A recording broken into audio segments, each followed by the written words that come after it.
everybody. Happy Monday. Hope you are getting some amazing deals, Cyber Monday deals, whatever. Okay, I see lots of things in my mailbox for wine for Cyber Monday, so hope you're taking advantage of it. But today we are back with live, and we are talking more Cabernet Franc, and we are going to be talking with Leah Jorgensen Cellars. So I'm going to invite her in right now, and we are going to start. It is exciting to have her on. There she is. Hi! Hi, how are you? I'm well. I should probably get my earbuds. Oh, okay. Yeah. I hear a dog in the back. My dog is wandering around in the back, and we're seeing if, the neighbor's dog decides to start barking. But It's the reality. Yes. So how are you? I'm well. How are you? I'm good. Happy almost Cab Franc Day. You're the best, Lori. You're the best. I love that I actually get to talk to you in person. I know how much we've kind of done things together over these years. This is the first time we're going to see face to face with each other. It's so cool. Yeah. So, I'm excited because, I'm a Cab Franc maniac, and I think you fall into that category too. I appreciate everything that you do, and I've loved following you on Instagram and of course your podcast, and I think you're just doing a great thing to promote Cab Franc in general. You kind of went above and beyond. Seriously. Well, thank you. As my family says, I don't do anything half-assed. I love it. Are you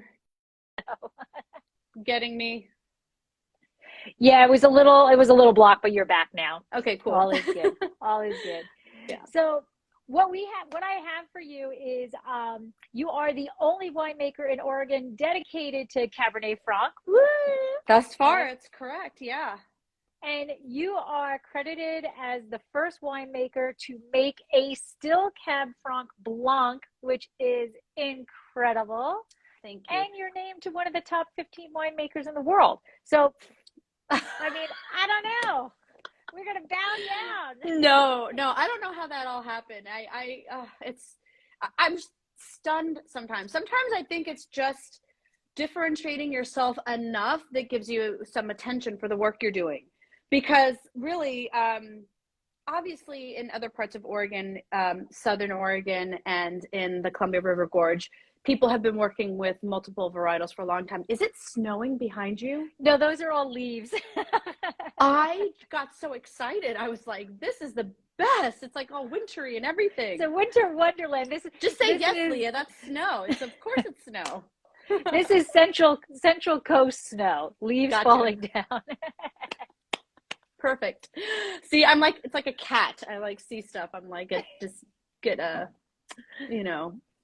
there for a second. Squirrel. Squirrel. Wow, there's some shiny things. No, it's interesting. Just distinguishing yourself a little bit can make all the difference, because obviously Oregon has for so long been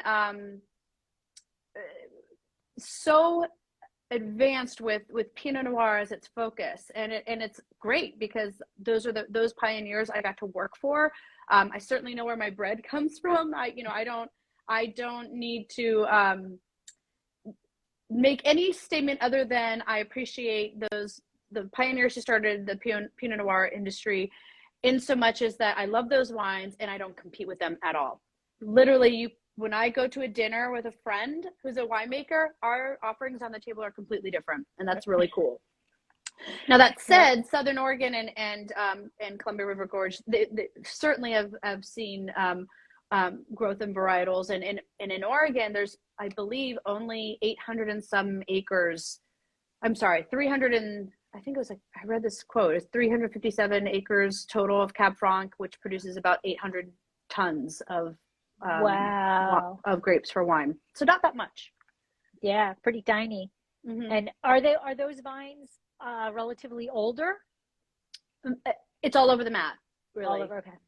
But I will tell you, like, one of the main sources that I worked with, Sundown Vineyard, they sold to a new family who want nothing to do with the wine industry, and they pulled out all the grapes. They were 20 plus I mean, I know it was a massive heartbreak for me because I'm not in a position yet to like plant. I don't own a vineyard. I am completely beholden to the relationships I have with growers. Right. And thankfully I have some pretty solid contracts, but things are changing. So this is going to be a time for me to have to really reinvent what I'm doing, to be honest. Yeah, it's a little nerve-wracking. You know, you have these contracts and everything goes in, and you can't stop them from selling because, you Right. know, they move on, you know, and Mm-hmm. we actually have the same situation where we get our Cab Franc from. They just sold two. Oh, And right now everything is copacetic, but you yes. know, You just don't you know. don't know. That's Right. the one, I think, stressor of being a negociant, which is what I am. I'm a negociant. Right. I have contracts with people I love and respect, and I'm not going to just make Cabernet Franc for the sake of making Cabernet Franc. There has to be things in alignment, like where the grapes are planted. I'm very particular, and I've had these amazing vineyards to work with. Luckily, I still have access to Crater View Ranch, but again, who knows? I mean, that vineyard I don't think is going anywhere because the family has owned that property for a long time, and they have legacy. They have no intention to sell that property because it's meaningful to their family. But you never know if the next generation decides we're going to make our own wine, or we're going to do this to the land instead, or Right. whatever. So you are kind of beholden again to the no guarantees, you know, the Right. inevitable. Yeah.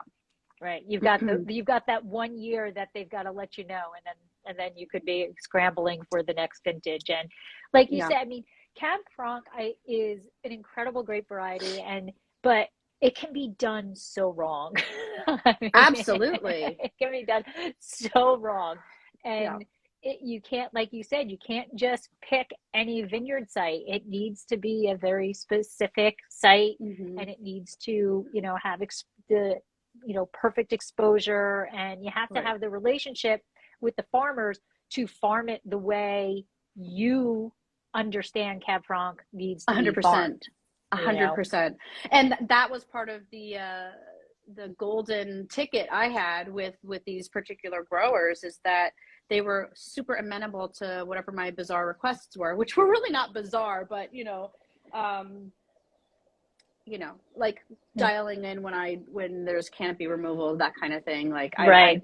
I personally don't want a lot of bell pepper in my Cab Franc. It's part of it's part of the physiology of the plant. You're not going to ever get rid of it completely, but I would rather it come out not primary, more secondary, tertiary, and I'd rather it come out more like an interesting thing like tarragon or some kind of green herb versus like just bell pepper. Bell pepper. Right. And that's farming. That's farming, 100%. Yep. Yeah. Yep. And so let's go to the vineyard site. So what type of soil are the main Cab Franc vineyard that you're working with now? What type of soil is it? And excellent question. How are you training? How are you training it? What direction are those vines going? Yeah, so the grapes that all of the vineyards that I'm working with, first of all, are at minimum live certified. So live sustainable, low impact viticulture, here in Oregon, and salmon safe as well. Some of them are technically organic, but they're not going after certification. I think that's important. I think it's important to state the integrity behind the farming. And then we have mosely in the Rogue and Applegate Valley, we have a lot of clay loam soils. And that's what Cab Franc wants. I mean, we know from Bordeaux and the right bank, left bank, while there is not gravel in a lot of these sites, there's some of the sites in the Rogue Valley have a lot of stone, river stone, ancient river stone.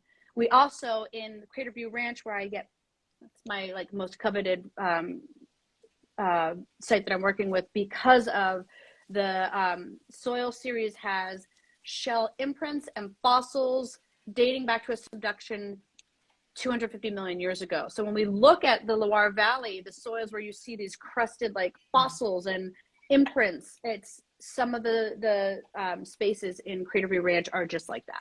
And we've dug up and seen, So I think that tells a story of, just like the Willamette Valley is not Burgundy, we can make connections. And I think same thing with these pockets of the Rogue Valley. There's a fan of these really interesting soils that are based in clay loam but have this ocean bottom material from subduction. And to me, that's just it's like making the connection to the Loire without it being obviously the Loire. There's a lot of similarities, but there's a lot of differences too. Oregon's Oregon, just like California's California. Yeah. Right. The Loire is the Loire. You can pull the Loire out, and this is the thing that blows my mind. According to Jancis Robinson, in the state of California, if you pull the Loire Valley out, it's Clarksburg. Really? Right? And who would but it's what you're talking about, the soil, that fan that's coming in, that delta gap that comes in, all of that is like the Loire Valley. Is it the Loire Valley? Absolutely not. And the Loire Valley, it gives you validation for why you might plant Cab Franc there versus I don't know, Syrah, whatever. Syrah, right? Pick one. Any other variety. Yeah. Right. Absolutely. Absolutely. So now on the site, what is the direction of the vines, and then how are you training, or I guess leaf pulling, for that sun exposure? So the main grower I work with is Quail Run Vineyards. It's Michael Moore, and he farms Crater View. He farmed Sundown Vineyard as well. And I've a number of other vineyards that I've worked with, Fort Miller, Lakeside. Those are used for rosés. But he actually, some of the vineyards in Sundown Vineyard were Scott Henry trained, but not the blocks that I worked with. So everything is just cordon and southeast facing for the most part. High elevation, anywhere from 1,600 to 2,000 foot elevation. Wow.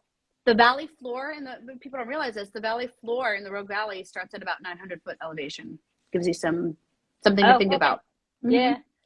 Yeah. That's crazy. It is crazy because you have, and then people also think, oh, it's so hot in the Rogue Valley compared to the Willamette Valley. Well, not really. When you do a comparison on a given day in the summertime, the degree difference isn't that much. But what happens in the Rogue Valley is you have more days of heat than, again, things are kind of changing with climate change and global warming, but still, typically there's just more days, those degree days of heat. And then the heat will, in the summertime, pick August, for example, it might peak at 4 p.m.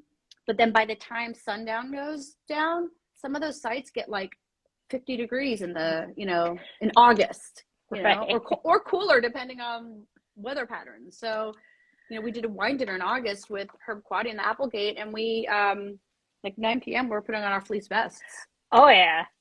You definitely have to dress if you're out there for the day. You have to dress. Have layers. You start off with layers in the morning, then you peel them off, and then 3-4 o'clock in the afternoon, you start putting them back on. Right. Exactly. And that's Southern Oregon. That's the Rogue Valley for you, and Applegate Valley. Mm-hmm. So if you were comparing Oregon, your Cab Franc to California Cab Franc, how would you compare that? Well, I'm going to be very honest. I don't know if I'm qualified to answer that question because I've never farmed or made wine with grapes from California. I've only had the opportunity to enjoy bottles. So I think it really varies depending on, like you said, region, because California is huge compared to Oregon. We have a number of places where we grow grapes compared to California. So I don't know enough about specific regions in California to make a comparison. But what I can say about Oregon is that, and I'm still learning, but a lot of people want to try to plant Cab Franc in various parts of Oregon, the Willamette Valley. There's certainly some up in Walla Walla and the Columbia River Gorge, the Oregon side. And I think for me, the Cabernet Franc from Oregon has this the typicity of it, the typical thing that I get from vintage to vintage from Southern Oregon, because that's really where I do most of my work. Is you get a lot of bright cherry, Amarena cherry, like when you make a Manhattan cocktail and you get those Amarena cherries like that. and a lot of cigar, a lot of this woodsy, like birchwood, cigar, cedar. It really goes and plays in that beautifully aromatically as well as on the palate. And you certainly can get a hint of the slate and a hint of the, that what payment and minerality. But just in general, what I find from Oregon Cabernet Franc is it's just lovely, bright berry, raspberry, cherry, Amarena cherry, and going into these like Lapsang Souchong tea. Are you familiar with Lapsang Souchong tea? It's a black tea where they literally smoke the leaves over pine wood. It's a stunning black tea. Yeah, it's one of my favorite teas. And I get that in Oregon Cab Franc. I don't get it out of every Cab Franc I've had in the world. And I am obsessed with Italian Cabernet Franc. People don't realize they're the number 3, I believe 3 grower of Cabernet Franc in the world. Do you know Brazil was number 2? And maybe Allison can confirm that. Yeah, I read that. I was blown away by that. And yeah, there was, I just read, and my brain is fried, but I just read that there's an Italian DOC, and Allison probably can say, there's an Italian DOC that is just Cab Franc. Right. And I was like, how can I not have known this up to this point? Me too. How could I have just accidentally read this? And then I put out like, okay, I need to talk to somebody from this DOC. I need to have a conversation with somebody. Let's go. But it went like into the never land. And there was a shocking amount of Cabernet Franc in Brazil. Yeah. I got a plan for 2023. You, me, Allison, we're going to the Italian DOC. Let's do it. All right, let's go. Sign me up. I'm ready.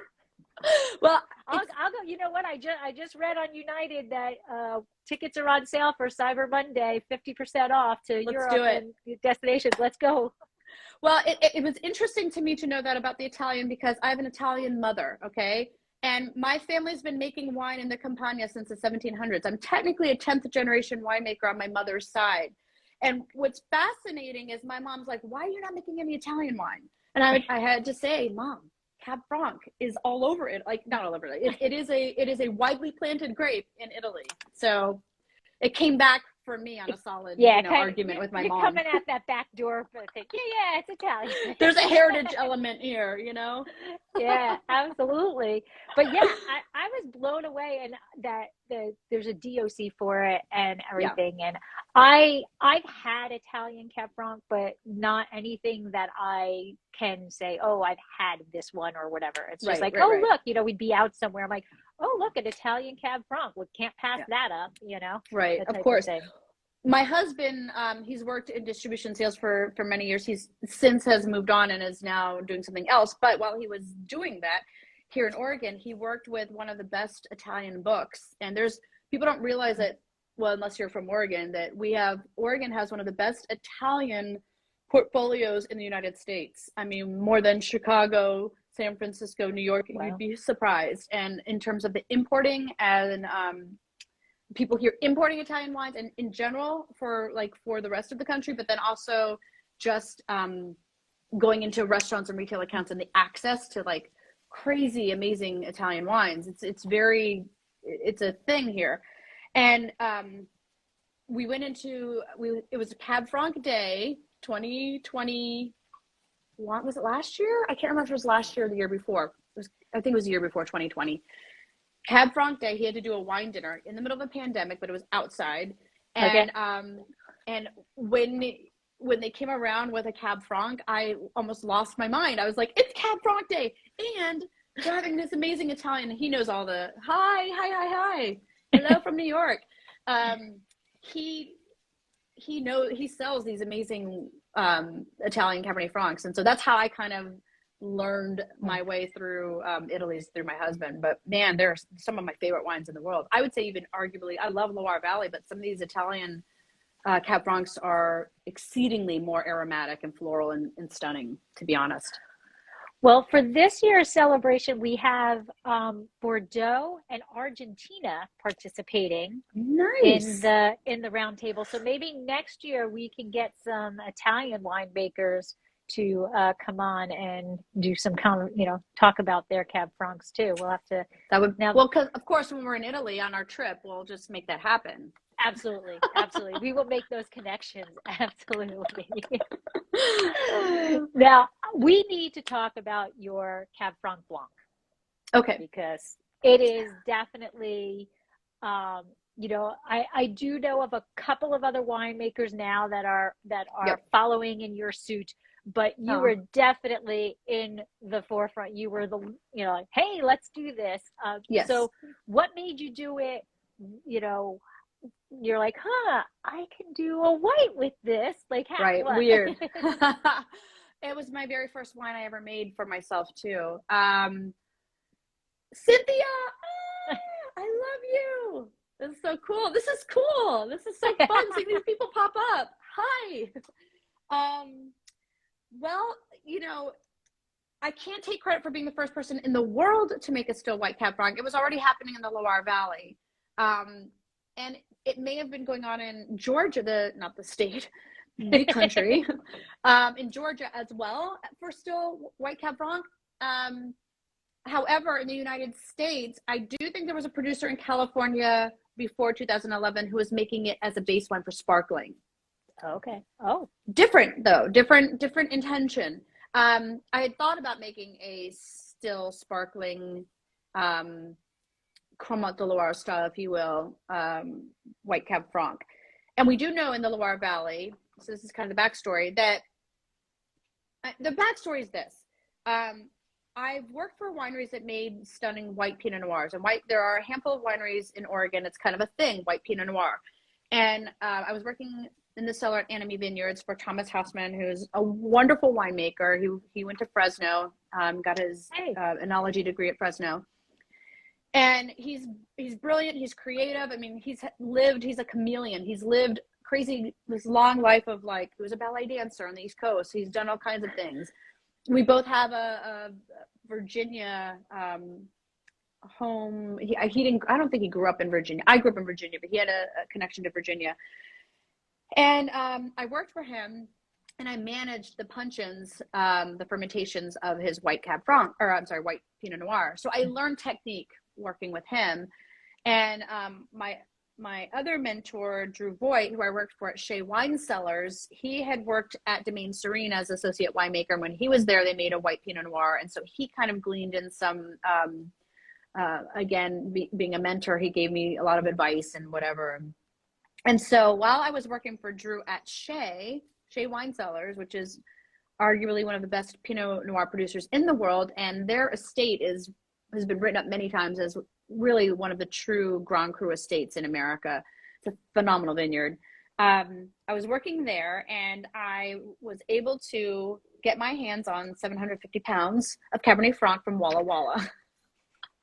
I got it through my friend Chris Berg, who owns Roots Wine Company, and he was the winemaker at Laurel Ridge, which was right down the street from Shea. And he said, just bring your barrel here and you can make your wine here. And I decided I wanted, at first I thought maybe I would do a rosé to start. I wanted to do something different coming out of the gate. And then after just working with Thomas Hausman and working with Drew, I thought, yeah, Chris is the best. He's hilarious. I have so many run-ins with cop stories with him. I'm just kidding, just one. We were pulled over for speeding. He's hilarious though. He's something else. But I decided with this, we were just going to press it like a white wine. I barrel fermented it in an old Pinot Blanc barrel, and with the intention of making a white Cab Franc. I knew my thought process was, this is either going to be a really lousy idea or it's going to be groundbreaking for me. Yeah. I was willing to risk it all on one barrel. It was a 50-50 shot. It was a 50-50 shot. I was willing to risk it all on one barrel while I was still working at Shea. So it worked out, thankfully. And then I since evolved it a little bit. So that first year was from Lake Colleen Vineyard in Walla Walla. And I had a white Cab Franc from the Loire Valley. So it's been done by this next generation of young winemakers in the Loire Valley. And also, as we know, with white Pinot Noir in Oregon, the inspiration is that, in Champagne, they use Pinot Noir, Pinot Meunier for those sparkling white. They call them Blanc de Noir, right? Well, they do the same thing in the Loire Valley. They use Cabernet Franc either for rosés, Cremant de Loire, or they use it for as a base wine for white, blended either with Chenin Blanc, Chardonnay, both, whatever. So I know it's been done. It's just because it has acidity. You can do it. I don't believe it makes any sense to just make an arbitrary white one from red grapes. You need certain things. And Cabernet Franc, like Pinot Noir, like Pinot Meunier, has exceptional acidity, especially where we have it growing at 1,600 to 2,000 foot elevation. You're going to get this wonderful balance of sugar accumulation and acid. So that's my backstory. So that's why White Cab Franc, that first vintage was from Walla Walla. It was 750 pounds that I acquired from Chris Berg at Roots Wine Company. And then by the second year, I figured it out, and I started working with Herb Quaddy, who owns Quaddy North Winery in the Applegate Valley, and his vineyard is Mays Vineyard. And from 2012 onward, it's been Mays Vineyard, and it's been this beautiful partnership. We sat down and kind of talked about the attributes for White Cabernet Franc, what I wanted, what I didn't want, how to dial back methoxypyrazines, all of it, water timing, irrigation timing, leaf pulling, all of those things. And we came up with this formula, and it literally is not an arbitrary thing. We came up with a formula for how we thought would produce the best White Cab Franc.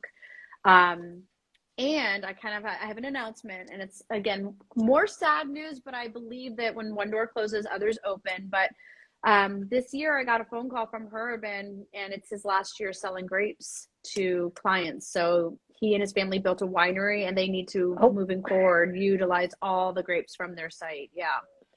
So that was big news. Yeah.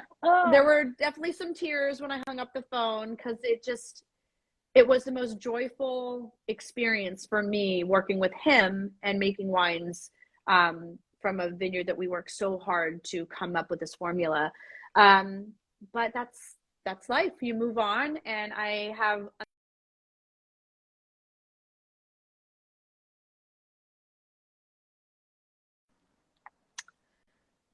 somebody called and my iPad picked up. yeah. So, oh my gosh. So this was your last year. You don't have next year to. Nope. No more Mays Vineyard. Yeah. Yeah. And Mays Vineyard sounds maybe I just know it from your label, but I'm thinking if I've had somebody else who. Sure. I know he sold to Division Wine Company. He sold to Brienne Day of Day Wines, and he also sold to Corey Schuster of Jackalope Wine. And Corey does make a bit of Cab Franc, and he started making a White Cab Franc too. Oh, okay. Yeah. Okay. So, I mean, not to be mean, but like you get this formula, it starts to work, and then it kind of gets taken out from under you. I'm so sorry. 10 years. It's okay. It was a decade. I mean, how lucky was I to work with him for a decade? You know, I don't take that lightly. I think it was stars align, things work out the way they do. And I am a firm believer that, again, when one door closes, something else opens. And,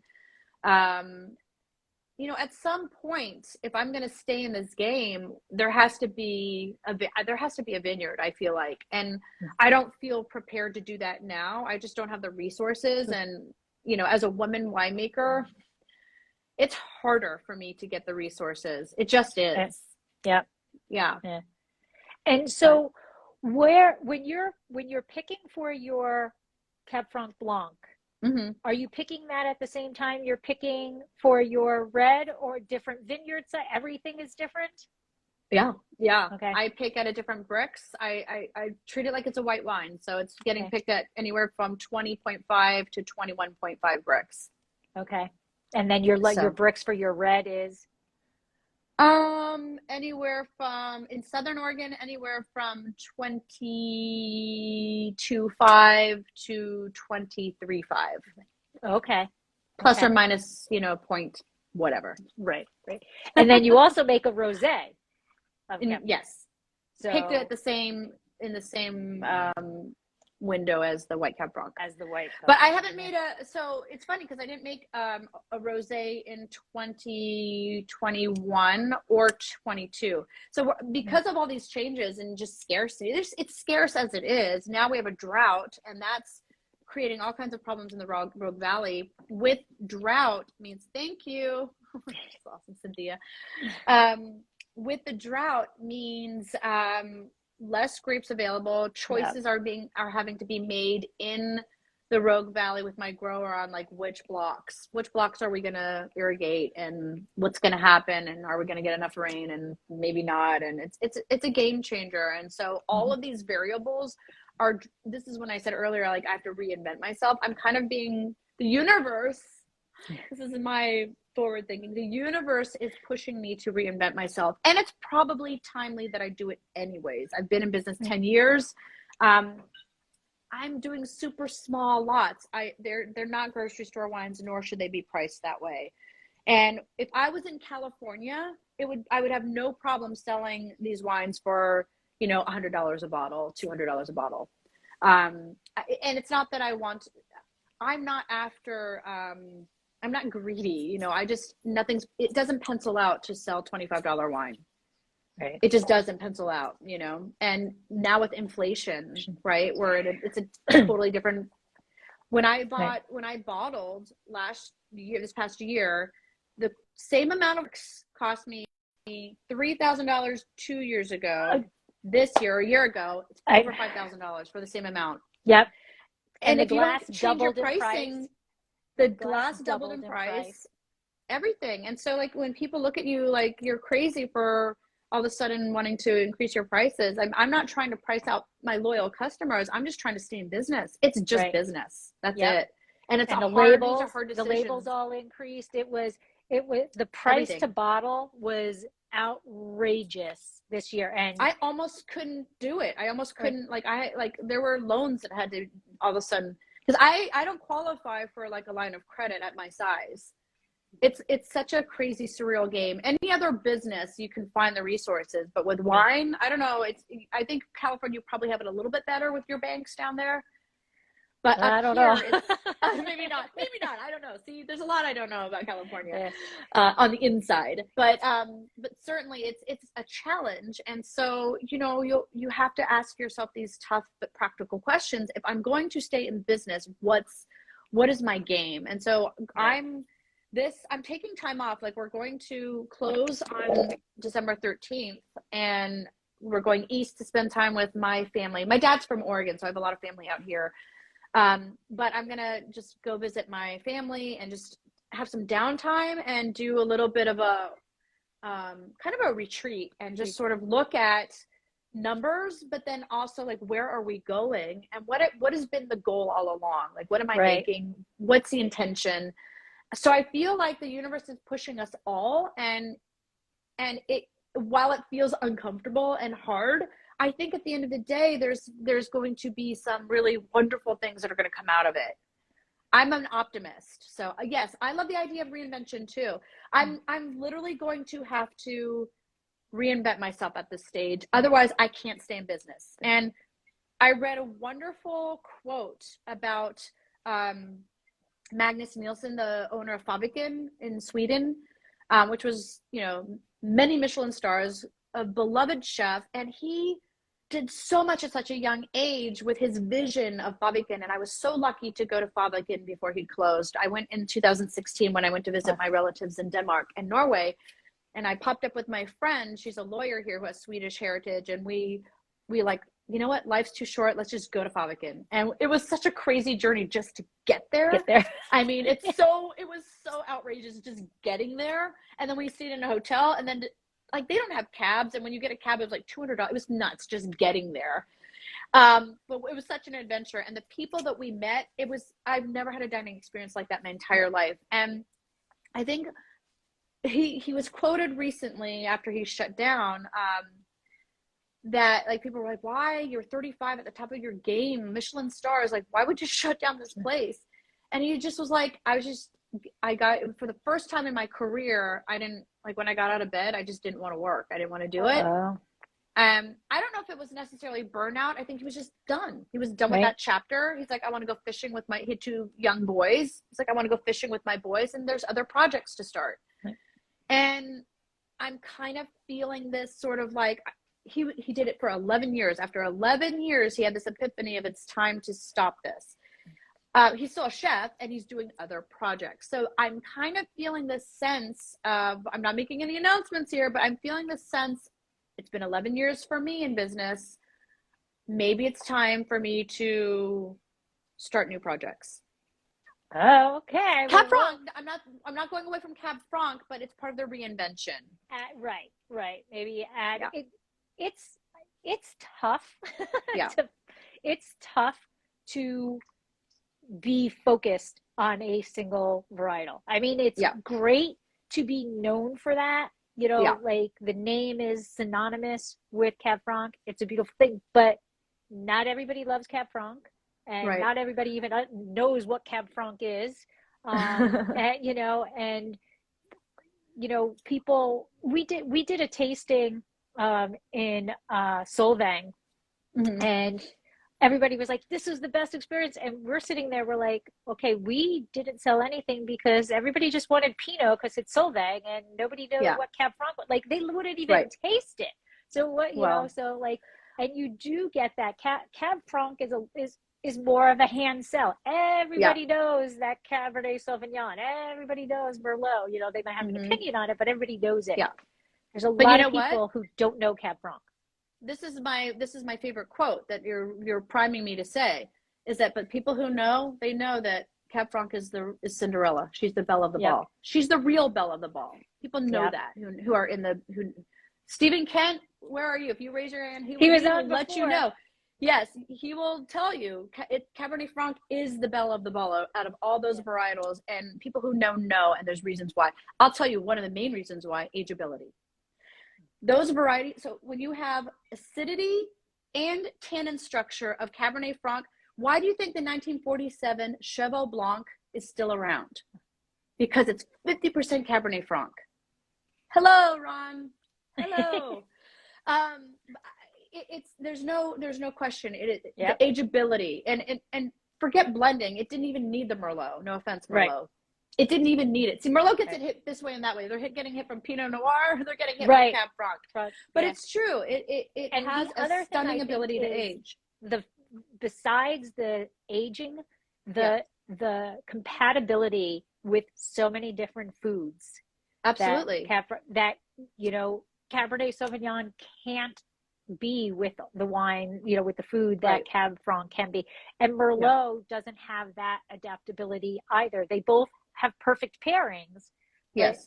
But, the Cab Franc has more. It's more like variety. Pinot Noir like that. Yeah, truly. And Gamay. It's more like Gamay and Pinot Noir in that respect, and some Italian varietals. I agree with that.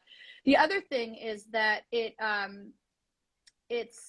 people have this idea that for some reason that Cab Franc is this big wine, like a Shiraz or something. And I'm like, I guess it can be, depending on if it's incorrectly planted and tended to, but if it's planted correctly, made correctly, it's medium to, and sometimes light. When I hold up my glass, over a piece of paper with words, guess what? It's translucent. You can read through it. It's not this dense, opaque wine. And the other thing is, when talk about food, let's talk about something like steak. People, when they go to these super fancy steakhouses, they spend $50, $60, $70 on an amazing piece of meat, right? And then they order these wines that are so ginormous that you're going to, guess what? Taste the wine. You're not even going to taste the meat. But Cabernet Franc, because of its acidity and its lighter structure, acidity opens up the taste buds in your mouth so you can actually taste the gentle flavors of the food you're eating. So it is, I agree with you 100%. It's super food friendly. In this evolution or reinvention that I'm going to be going through, I'm not going away from Cabernet Franc. I'll be clear about that. I just might have to shift my business model, maybe have a second label, maybe move away from the first label eventually. And I have plenty of library wine and wine to sell for a while, but I'm thinking about shifting a second label and making less wine, just making less. Yeah. And Ron Rico's Wine World. Yes, in California, it can get big. But again, it goes back to knowing going to the producers that truly are dedicated to the grape variety, because they're the ones who understand. They can hear the Cab Franc talk to them and know what it needs to be, what it needs to be, what it wants to be. Everything from Cab campy. Cab Franc can be very greedy in the vineyard. It can go green like that. And it grows wild. It grows like a wild plant. Unlike Pinot Noir is so delicate and it's like it's nervous in the vineyard, like it needs so much attention and coaxing, which makes it very beautiful in the end game. But when people ask me about making wine versus making Pinot Noir, I laugh. Like, Pinot Noir is so hard to make. Good Pinot Noir is hard to make. And there's so many people making wine in Oregon that you're seeing more and more mediocrity, that the true best producers are really they're the ones who kind of rise to the top. They're the cream of the crop.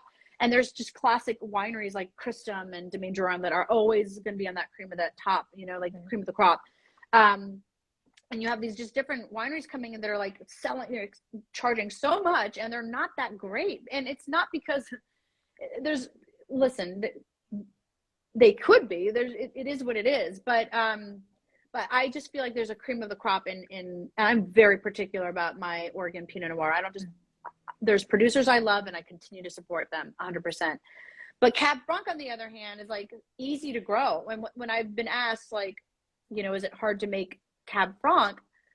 I think it's way harder to make good Pinot Noir, having worked in Shea Wine Cellars, working at Aloro, and working at Enemy Vineyards. Like, they are so dialed in that they are making beautiful, beautiful wines. But they also are so dialed in. They know what to do in rainy seasons. They know when to let fruit hang. Like, they're on it. They're dialed in.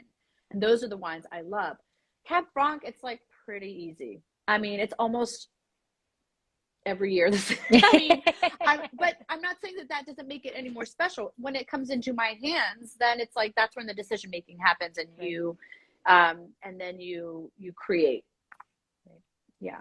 So you are doing a master class, or did you do it already for Cab Franc? We pre-recorded. We actually we decided to pre-record. And then on Cab Franc Day, we have a small group. We invited a small group to register, because I'm going to open up. So I'm sending them individual little sample bottles of like 3 of the wines to taste. And then they each were sent 6 library wines from my library to put away. To put them away. I mean, they paid for them. I didn't give them away. That's illegal. But I mean, here's your prize.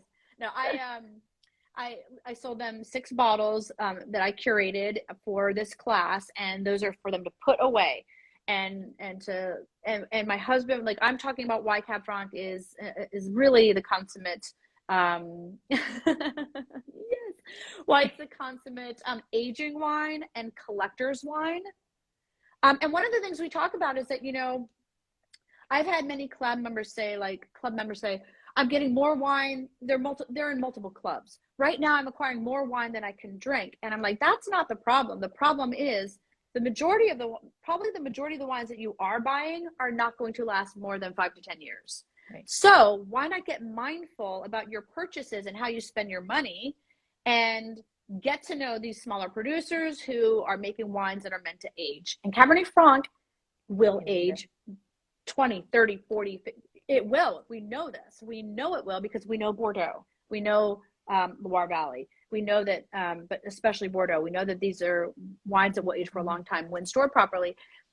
But not everyone who's producing Cabernet Franc, as you know, is producing a wine that will necessarily age if it's not in balance with acid and tannin and all that good stuff. So there's a lot to it. But what I like about the masterclass is we're teaching people to be mindful about your purchases, that, like, if you're going to be a wine enthusiast and buy wine, maybe make two collections. Have your collections of wines that you're committed to drinking within a year or 2, and then have the wine that you're going to spend your money on, that if you miss it in 5 years, 10 years, you're no big deal. Yeah. And, oh, by the way, if it's increasing in value and you maybe want to sell it, you might make $300 off of a bottle. Right.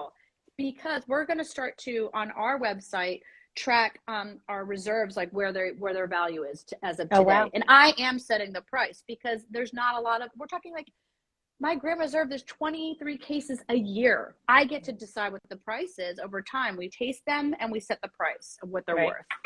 And Excellent. so where it works, because for people who love those wines, there is going to be there, you don't have to be on a Sotheby's or Christie's auction block to be a collectible wine, and you know this. Right. So we're just kind of teaching those little points on like how to be mindful about your spending, Awesome. especially And now, in this economy. yeah. Yeah. So how can people get in touch with you? In general?